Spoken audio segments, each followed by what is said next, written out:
এখন কিনুন পরে পরিশোধ করুন, বাই নাও পে লেটার। এই সুবিধা যুক্তরাষ্ট্রে আগের চেয়ে অনেক বেশি জনপ্রিয়। বড় কেনাকাটার পাশাপাশি পোশাক, মুদি পণ্যসহ দৈনন্দিন প্রয়োজনেও বাড়ছে এর ব্যবহার। তবে বিশেষজ্ঞরা সতর্ক করে বলেছেন, এটি এক ধরনের ঋণ। কিস্তি সময়মতো পরিশোধ না করলে অতিরিক্ত সুদ, জরিমানা এবং ক্রেডিট স্কোরের ক্ষতির ঝুঁকি তৈরি হতে পারে।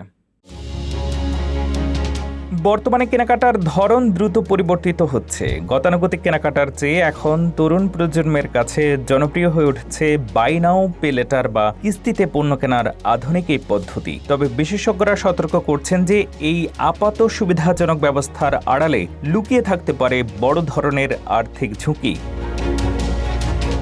শুরুতে এই পদ্ধতিটি মূলত বড় কোনো গৃহস্থালী সরঞ্জাম বা জরুরি প্রয়োজনে কেনাকাটার জন্য ব্যবহৃত হতো, কিন্তু জীবনযাত্রার ব্যয় বৃদ্ধির ফলে এখন নিত্য প্রয়োজনীয় পণ্য যেমন পোশাক, এমনকি মুদি সামগ্রী কিনতেও মানুষ এই পদ্ধতির উপরে নির্ভরশীল হয়ে পড়ছে।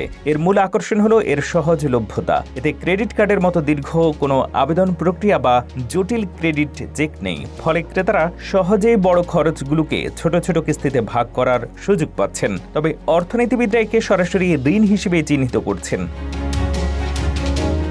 বিশেষজ্ঞরা বলছেন, কিস্তির এই সহজলভ্যতা অনেক সময় ক্রেতাকে প্রয়োজনের অতিরিক্ত খরচে উৎসাহিত করে। যেহেতু এই কেনাকাটায় তাৎক্ষণিক পকেট থেকে অঙ্কের টাকা যাচ্ছে না, তাই মানুষ অনেক সময় নিজের সক্ষমতার সীমা ভুলে যায়। সবচেয়ে বড় ঝুঁকি হলো ঋণের কিস্তি পরিশোধে ব্যর্থ হওয়া। সময় মতো টাকা পরিশোধ করতে না পারলে গুনতে হয় চড়া পেনাল্টি বা জরিমানা। এছাড়া অনেক ক্ষেত্রে নিয়মিত কিস্তি পরিশোধের রেকর্ড ক্রেডিট ব্যুরোতে জমা হয় না, ফলে ক্রেতা তার ক্রেডিট স্কোর উন্নয়নের কোনো সুযোগ পান না।